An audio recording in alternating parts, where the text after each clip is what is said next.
Hi guys, let's talk about what we're doing today. Today you're going to start with the new unit and basically start out with reading. And the questions are already embedded inside the reading. Let me show you how that looks like. See right here, it's simple machines. That's the topic. And basically you're just answering these questions. Be sure to upload the file when you're done. Then let me go back and show you one last thing. Yesterday, I forgot to create a file upload for the Unit 5 study guide, okay? So, and there are a couple of you who went ahead and emailed me, and I appreciate that.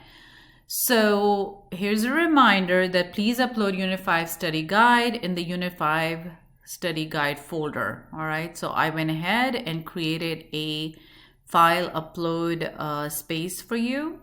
Please make sure you do that. You upload the file, all right? I'll see you guys tomorrow.